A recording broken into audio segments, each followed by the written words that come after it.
Hello, Heritage. Good to see y'all tonight. Appreciate you joining in again.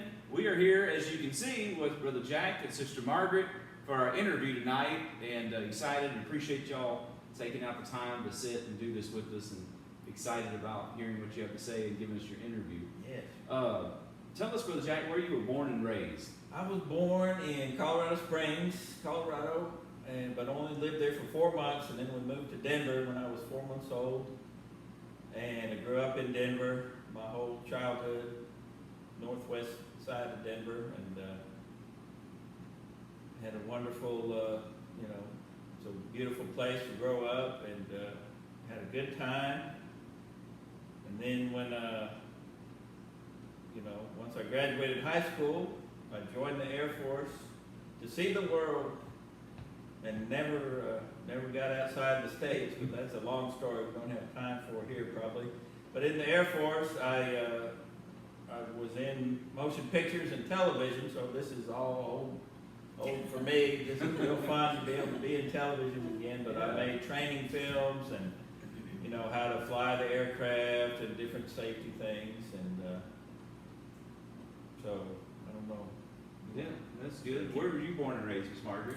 I was born in Snyder, Texas, out on those nice flat plains, and we only lived there for a short time, but I do have memory, and I love flat land, if I can see horizon to horizon, the tumbleweeds and all of that. And then Daddy moved us to Arlington. He said that he had moved around quite a bit. His daddy had been in the oil business, and he had moved bunches of times, and he said, when I have a family, I want us to live in one place.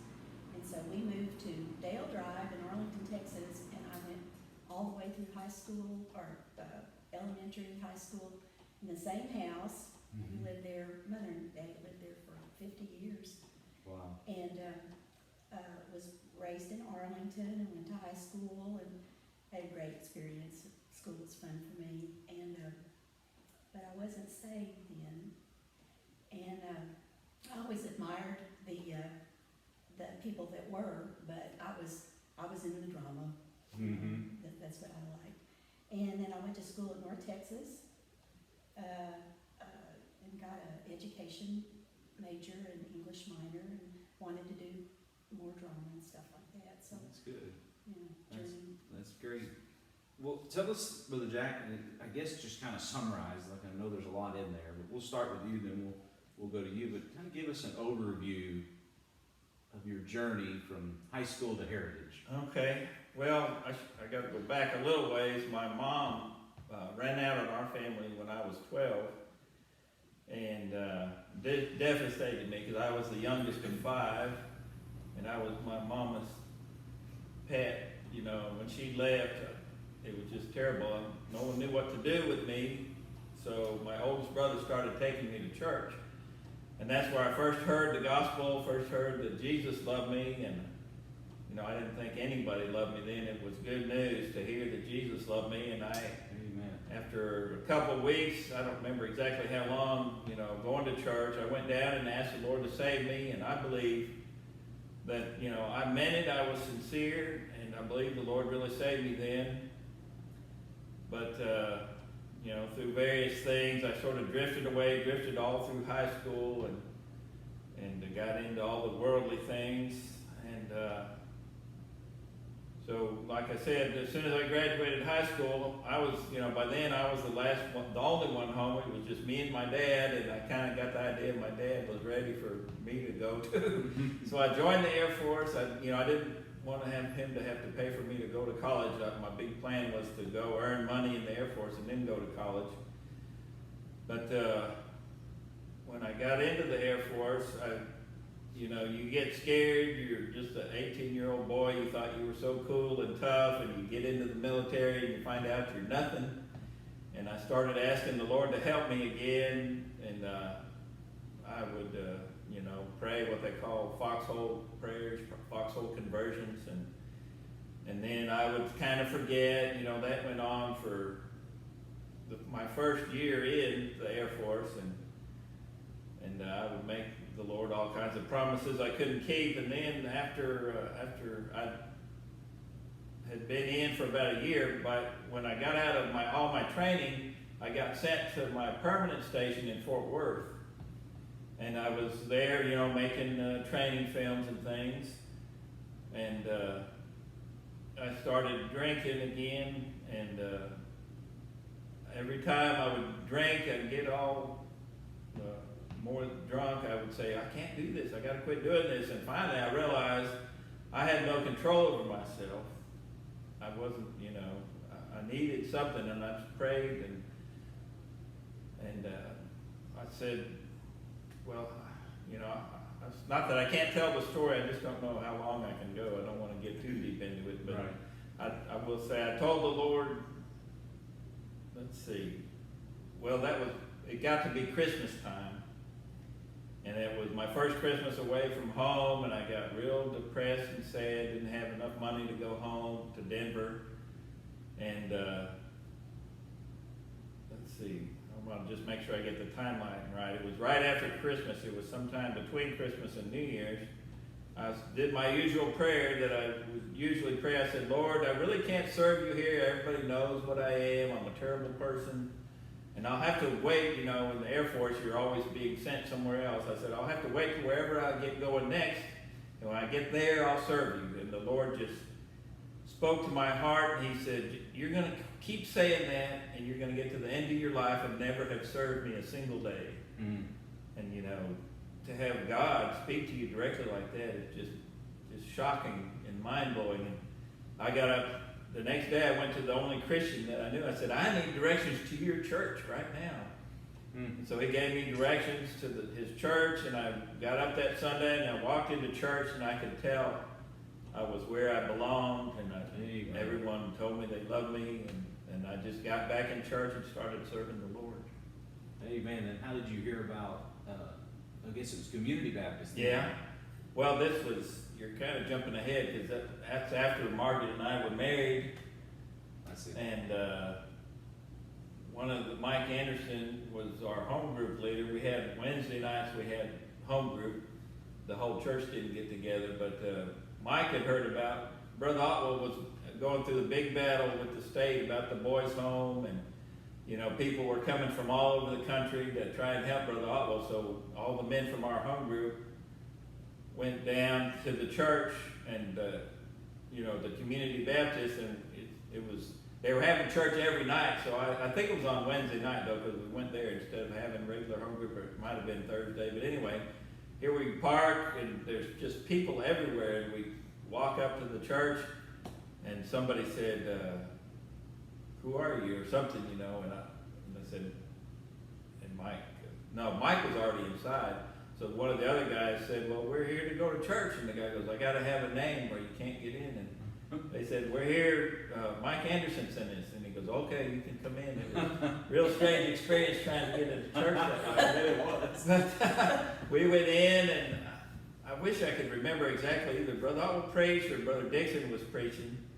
And they were just talking about how, you know, the government was trying to control the church, and the church needed to rise up. And this is stuff we had been hearing in our church too, because we had taken part in the protests against pornography at 7-Eleven. You know, we were trying to get our country back and all that stuff, you know.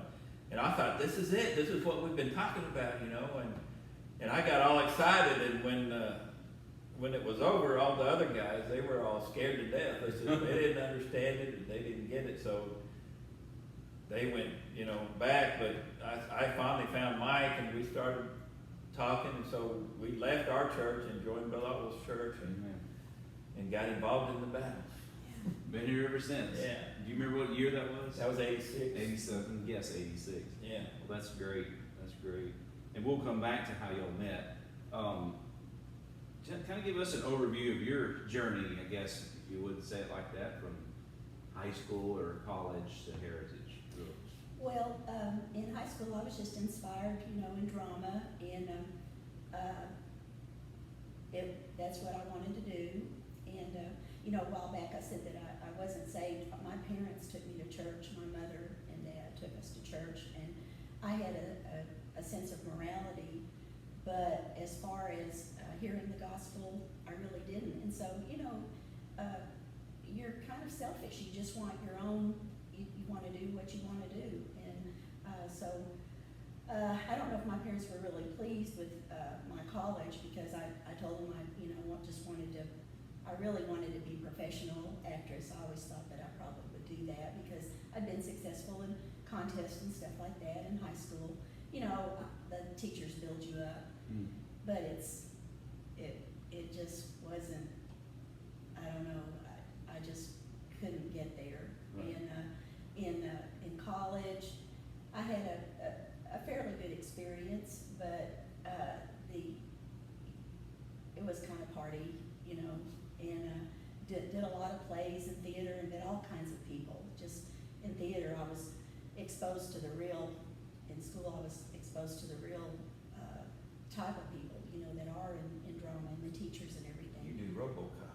Oh, yeah, the man that, Peter Weller, he was in a class, and he was weird. But he was really nice, because I did a little piece one time, and he said, wasn't that good? But I think it's because he didn't want to do his piece the next. He was like next in line.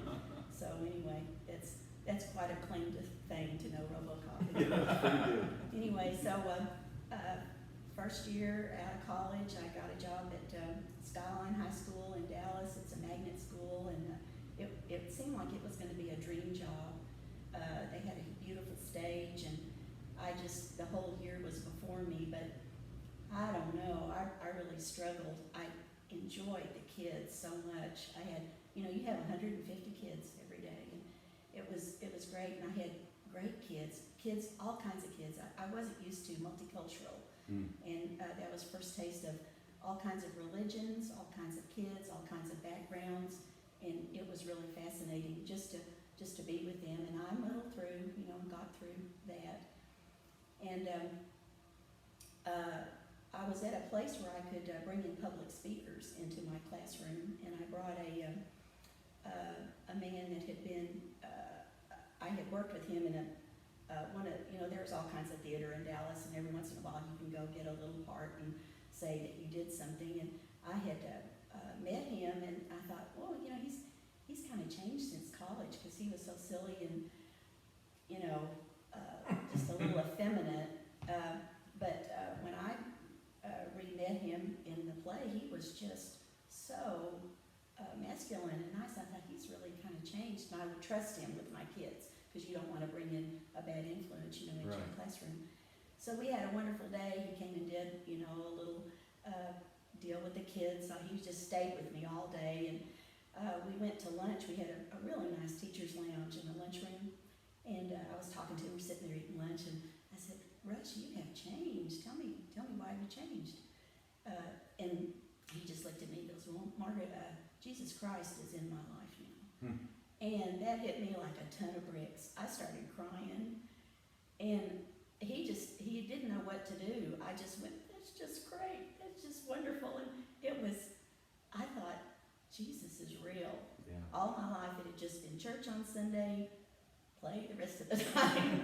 And that night I went to play practice, and I said, yeah, you know, Russ that you met today, that great actor, he's a Christian, he's born again. I said, I want to be born again. I had not really heard that. Right. I had not heard that phrase. And they dropped what they were doing, and they came and they said, Miss Rose, we've been praying for you. It was a group of about 7 kids that had been praying for their teacher. Oh. So I got saved there at Skyline High School. Hallelujah.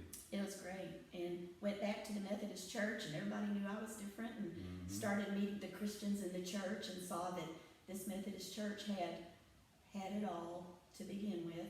Our Sunday school teacher was a Baptist minister who couldn't preach in the Baptist church because he was divorced. So here he was, our teacher that knew the gospel, the plain Baptist way of presenting the gospel. Wow. I heard it and grew, you know, in my faith. And I still was a selfish person, and I wanted to make it big on Broadway and save the world. And so I joined this traveling company, and they did colleges, Air Force bases. But it was supposed to be a Christian theater. It was supposed to be a Christian theater group, but I was the only Christian in the group. And I was in charge of this it was a small group, but we did shows, but pretty elaborate. We had 4 shows, and the client would choose the show, we'd go and present it, and then the kids, they'd go off and do whatever they did, smoke and just do bad stuff, and I'd go, y'all. But no control, had no control. Right. But God was with me the whole time. Man. God was with me, traveling everywhere. People would come out of the blue when we go to perform a show. After the show, they'd come up and they'd say, hey, you want to go to church with us? We're having a Bible study. And I would be the only one. They'd go, how come they're always inviting you to Bible study? Do you know everybody in the United States? I go, no, I don't know where they come out. They'd come out and they would fill me up, take me somewhere and talk about the gospel. Good. Fill me up. And That's something. it was great. That's good. And so I finally realized I do not belong in professional theater. It was just too complicated. It was awful. I was glad that the Lord had been with me.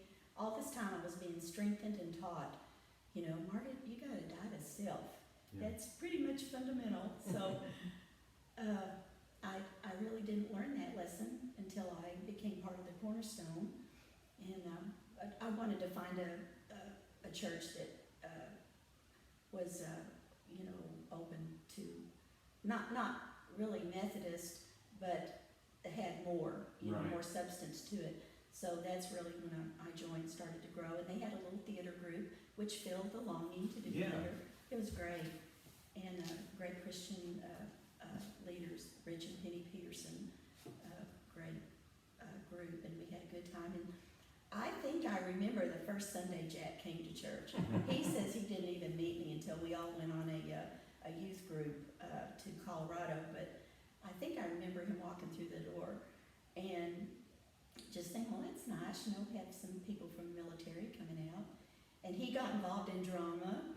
Oh my goodness. And it was great. He was in plays that I wasn't in. He got parts that, you know, that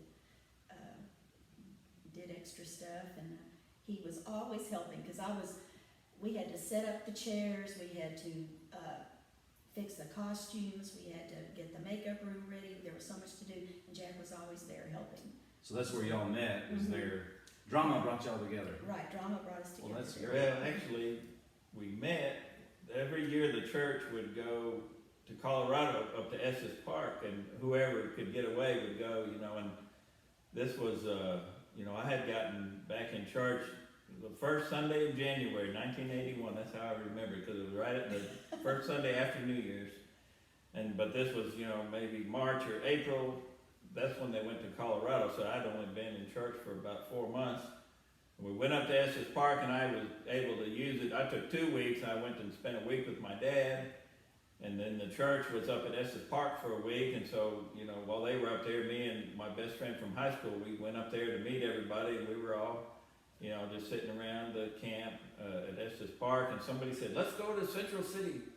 So we all just jumped in our cars and drove over to Central City, which is an old, you know, mining town. It's kind of a touristy place now. And we all wandered around Central City, and a bunch of us ended up in an ice cream parlor, and we sat down, and we were all, and Margaret I was at the same table as Margaret, and that's my first memory of her. She was talking about how bad Smurfs were. Don't get Smurfs, don't watch Smurfs. She was so cute. Well, that's great. Isn't that something? An ice cream parlor. Yeah. That is great. That is great. Was there anything else you wanted to add about your salvation testimony that you might have skipped through? I think you covered it pretty good. Yeah. Good. How long have you been married? Be 36 years, it'll be 37 in August. 37 in August. Yeah. My goodness. How many kids you have? Grandkids? You want to talk about them real quick? Well, we had three children, and we lost our boy. He was stillborn at 8 months. It was very hard, but Jack says he's in the bank. Yeah. Yes, he is. So that's Alexander, and we're so happy to have our precious our youngest grandson, Michael Alexander, that Yes. carries his name. Yes. And we have 8 grandchildren. Mindy and Julie were our daughters. They each had 4 children. And They each had 2 girls and then 2 boys. Same Very word, cute yes. to watch them.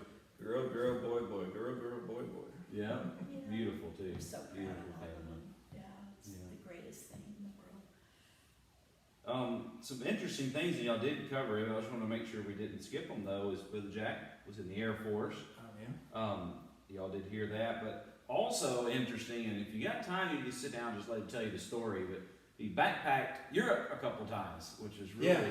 You want to Yeah, just that's, briefly go through that? It's kind of ironic that when I was in high school, well, when I say in 10th grade, I joined the Conquest Club, which was the outdoor adventure club, and early in the year they said, we're going to go to Europe, next summer, so I had to start saving up. I saved up the whole year, and then as soon as school was out, we flew over to Europe, and since we were outdoor, we're from Colorado, we're a mountaineering adventure club. We went to Switzerland, of course, and spent probably a week in Switzerland, and then we went to the French Alps, and then we went up to Sweden. We didn't ever go to London, Paris, or Rome. Amsterdam was the biggest city that we ever went to, and then that was, the end of sophomore, and then my senior year, I got elected president of the club, and the first thing I said was, we're going back to Europe. So we saved up again for the whole year, and after I graduated, we went back a second time, and had a good time, not as good as the first time. It's hard to recreate, but anyway, we still didn't go to London, Paris, or Rome, but had a real good time in the Italian Alps and Austria, places I bet like that was amazing. Yeah, it was a lot of fun. And then I joined the Air Force to see the world and never got outside of California. Well, Lord had you on the. Yeah, the Lord was working through it all. Yeah, He was. Miss Margaret, now y'all did hear that she has a major in education and a minor in English. So she went to college, but something else, and she said it briefly. I just want to make sure you got it. She was a professional actress for a year and traveled around and did some acting, which is something interesting. And she mentioned that earlier, real quick. And also, she's Jewish. And what did you say about if you went to Israel?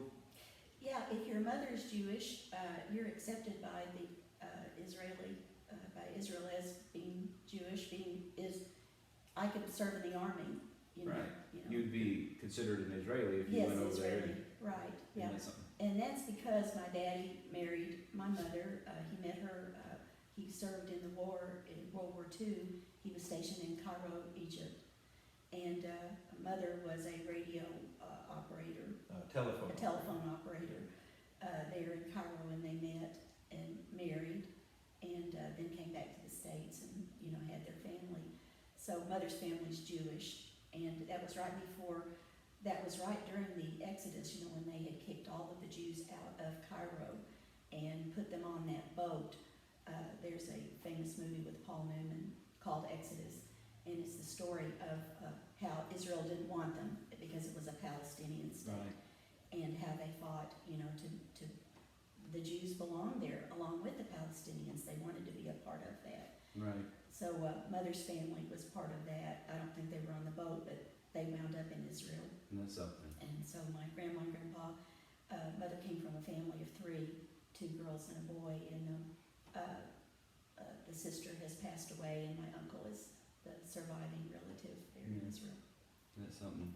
And what did want to cover also, Miss Margaret taught for 25 years at Heritage, and if you want to just briefly say something. Oh my goodness, teaching at Heritage, I taught 1st grade, and I may have taught a few years. I know I taught Julie and Seth and Hannah, I believe in the 4th grade, but teaching at Heritage was the highlight, one of the highlights of my life. Having Brother Otwell raise up the ministry, and then of course he had already started the school, and it seemed like the teachers were they were so special, and I always wanted to be a part of the group, but every time I want to teach, there just wasn't a spot available, or I was always helping. I was either cleaning in the school, or I would help another teacher and do that, so I kind of got my place by default. But once I did, it was like, I just felt that Brother Otwell just opened up so much. One time, Robbie and I, we had first grade, we were teaching at an old mobile home down here, right across the way from him, and he came over and said, Miss Margaret, we're fixing to build you a school. And he didn't mean me personally, but it meant that this building over here, he was gonna start building, and I always felt like he built me a little dollhouse to teach school in. And Robbie and I were once again over here. She taught the kindergarten, I taught the first grade. I've seen all of y'all grow up. I knew you as a little boy and saw you grow up, your wonderful family, your mom and dad, Kay and Gary Prentice, and I have seen the kids grow up, and the curriculum was so wonderful. It worked, could teach those kids reading. And then to see how it's been built up, GTU and Sarah have just done a wonderful, wonderful job to enhance the school, expand it, and have great understanding of kids and the way to learn and what to learn and how to learn. It's just been great. I'm so privileged to have been a part of that and love the kids so much. It's wonderful to see their kids now. Yes, isn't that amazing? Their kids So in the school growing up. Brother Jack, give us kind of what you're doing now as a job. Okay. I'm a construction superintendent. Once we moved down here, it was hard to find jobs. Brother Rocky still had his fire and water restoration company, and we did that for a while when we first got down here. And then as we got to know more people down here, Brother Hanson had gone to work for Kingham Construction, and he got me on with Kingham Construction, and I stayed there for 18 years and kind of worked my way up and got to running jobs and superintendent jobs, and then they sort of went downhill. So I had to switch companies, but I'm still doing, I build churches and schools and hospitals and stuff like that. Man, it's neat. You drive around, you say, yep, I built that one, and I built that one. And GT used to help me. We used to work together. We can walk by and say, or drive by and say, yeah, we did that one together. Yeah, it's always fun. It's always fun. Well, I really appreciate your time. Is there anything you'd like to add before we finish up and be done? Start with you. Anything you'd like to add? Or? Well, I just want to say I just love my church so much and love community. And right now I'm going through my kidney problem, and I'm visited by a lot of nurses. I have a nurse that comes out and sees me, and they all see the property. They see what we have here, and they know that we quarantine now, and they always comment on how wonderful a place this is and what great support I have, because I am prayed for. People communicate with me. I missed all the hugs. I miss all the hugs, and the social distancing is very, very hard, but I still feel everybody out here. It's a wonderful place. I just want you to know that having been out there in the world, so many of our kids, they haven't experienced that, and knowing that everything is just kind of a big sham. It just is a big sham, but this out here is so real, and God is so real, and what we have is so real. Amen. And God loves us and protects us, and I'm just very thankful for my church, and just want to tell everybody I just appreciate them and love them. Yeah, I feel like I should mention back in 2000 and 2001, I went through the hardest time in my life, and we don't have time to go into it here, but the church saved my life, my wife, and Brother Otwell and Brother Rocky saved my life, and that was 20 years ago now, and I finally was able to sit down this past year, and I started it last year, and then when I worked on it, off and on for quite a while, and then when the coronavirus came up, and my boss was worried about Margaret because she had just gone on dialysis, and he was concerned for her, so he sent me home for 5 weeks and paid me, and that gave me time to finish my story. So the Lord has let me write out my whole story, and explain how God has carried us through that time. So if anyone, you know, most of you know about it, but the younger ones and newer ones don't know anything about it. But if anyone wants to read it, I've got it. I can email it to you. Just let me know. Amen. Well, sure, thankfully you've been a great example in our lives, and what a blessing it is that Lord added y'all to heritage back years and years ago. So thank you for your faithfulness. Appreciate you sitting down and taking the time to do this. I sure enjoyed it, and I know you did as well. I hope